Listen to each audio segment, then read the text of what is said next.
Amis lecteurs des livres inspirés, nous sommes au chapitre 10 de notre livre « Marcher dans le miraculeux », un livre de notre père, le bishop David Oyedepo. « Marcher dans le miraculeux », chapitre 10, connexion par le nom.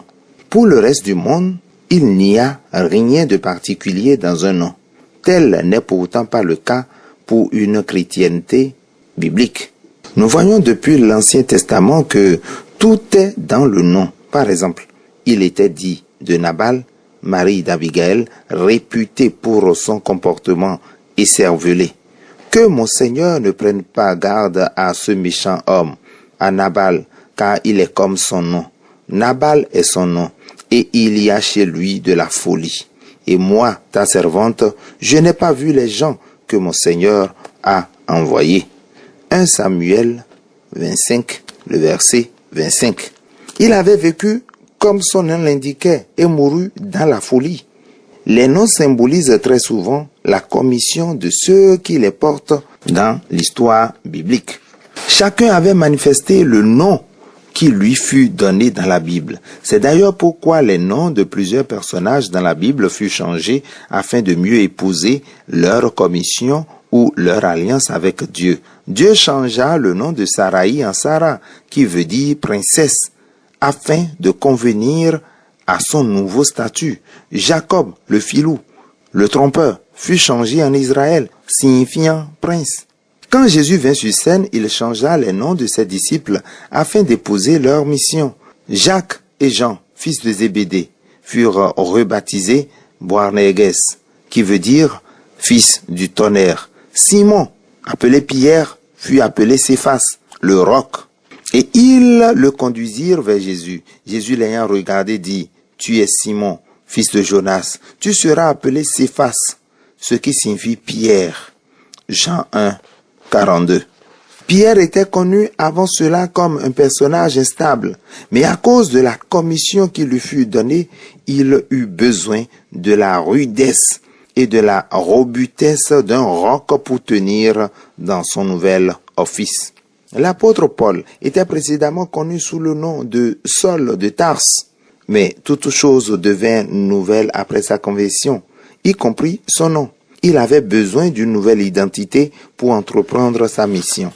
Malgré tous ces exemples éloquents, c'est dans la vie de Jésus que nous voyons en des termes plus clairs l'usage du nom comme indicateur significatif d'une commission.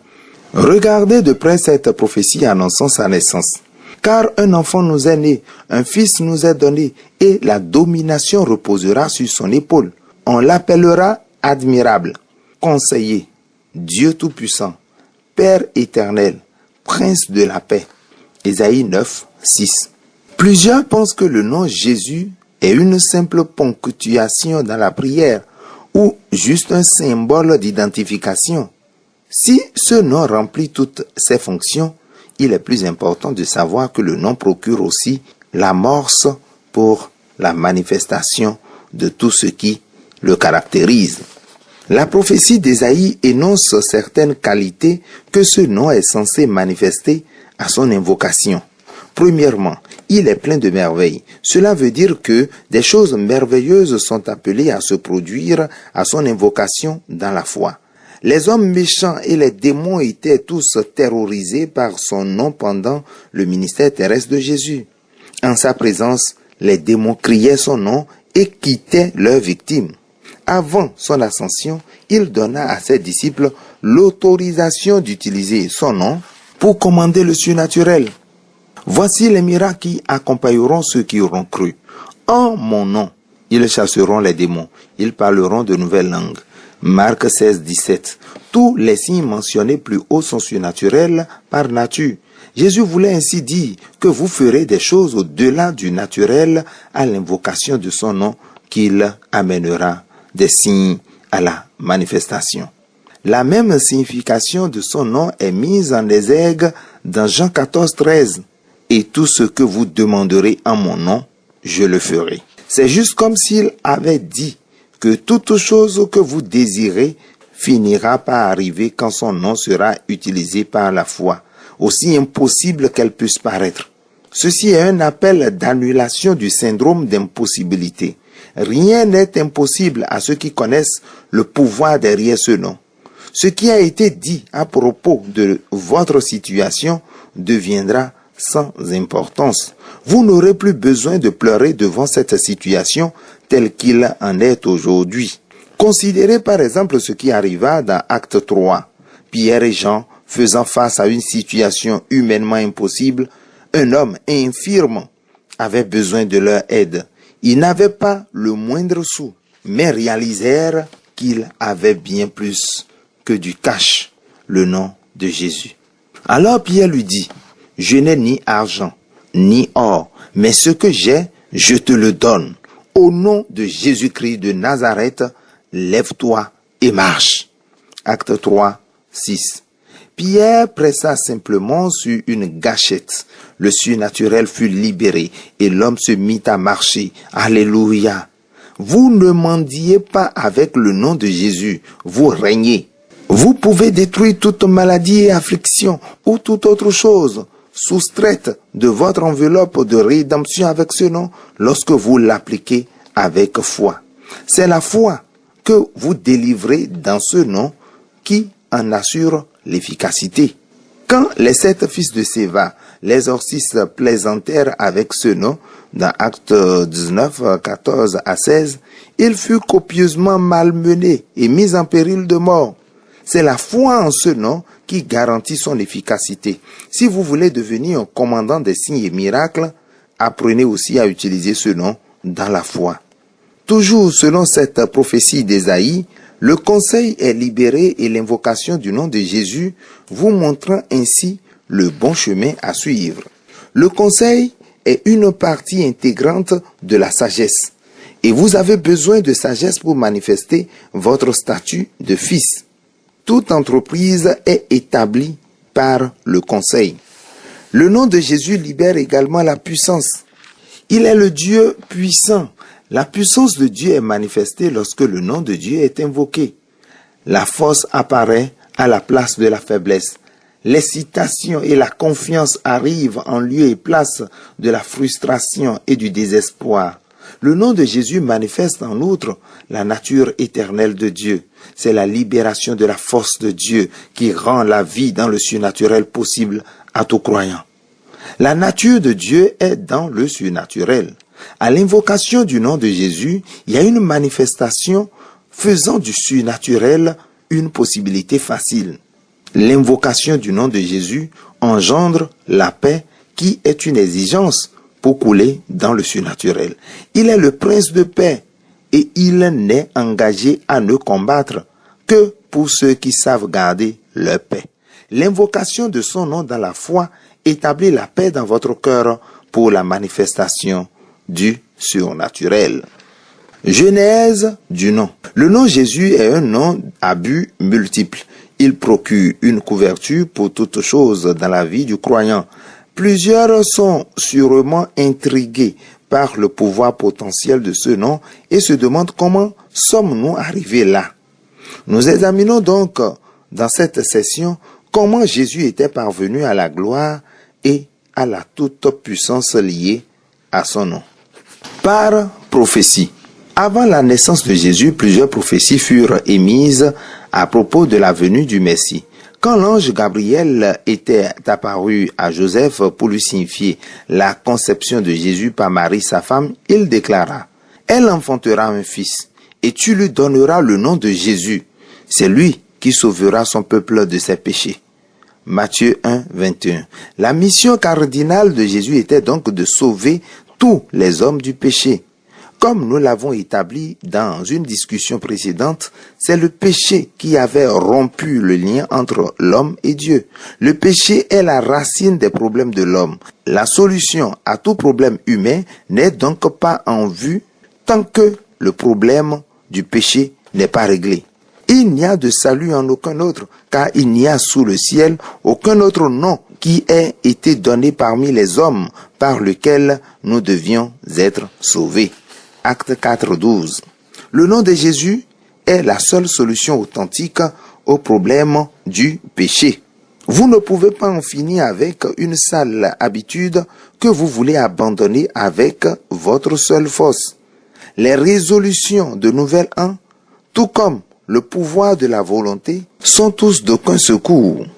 Tant que vous n'utilisez pas le nom, votre délivrance n'est pas garantie. En plus de l'annonce par un ange de la mission de Jésus, d'autres prophètes l'avaient prédit. Ésaïe fut le plus prolifique de tous.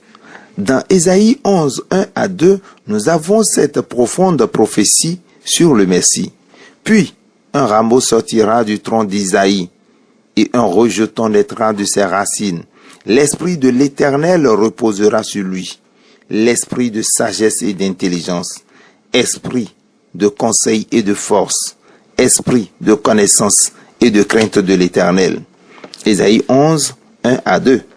Il est impossible de se tromper sur l'objet de cette prophétie. Elle nous montre une image de Jésus, le rameau, ou la verge, ou le bâton selon d'autres versions de la Bible, est une référence directe à lui. Transportez-vous maintenant en arrière sur la vie de Moïse dans le livre des Exode. C'est un homme avec une verge entre les mains. Dieu lui avait dit, « Prends dans ta main cette verge avec laquelle tu feras les signes. » Exode 4, 17. La verge de Moïse était un sceptre d'autorité. Moïse était hautement handicapé sans elle. Il était aussi impuissant que tout autre homme en Égypte, incapable de bouger la moindre fourmi. Mais avec cette verge, il était une terreur pour Pharaon et toute l'Égypte. La verge de Moïse était une verge à usage multiple. Elle avala celle des magiciens préalablement transformés en serpents. Quand il la pointa sur les fleuves d'Égypte, l'eau fut changée en sang. Et quand il la dirigea vers le ciel, le tonnerre, la grêle et du feu en résultèrent. C'est avec cette verge qu'il sépara la mer Rouge en deux pour que les enfants d'Israël la traversent. Toute chose que Moïse avait désirée fut produite par cette verge. Elle distingua Moïse et lui conféra honneur et magnificence dans toute l'Égypte. Comparant les choses spirituelles entre elles, tout comme Moïse utilisa le bâton physique pour établir sa domination en Égypte, les chrétiens ont un bâton biblique, le nom de Jésus, pour établir leur domination sur terre. Tel qu'il fut ordonné à Moïse de faire des signes et des prodiges avec son bâton, des signes suivront toujours les croyants au nom de Jésus. Si le bâton avait distingué Moïse, le nom de Jésus vous distinguera aussi. Le nom est le plus grand atout de la vie de tout croyant. Vous avez l'autorisation de l'utiliser pour déloger tout mal rôdant autour de votre vie et votre famille et de vos affaires.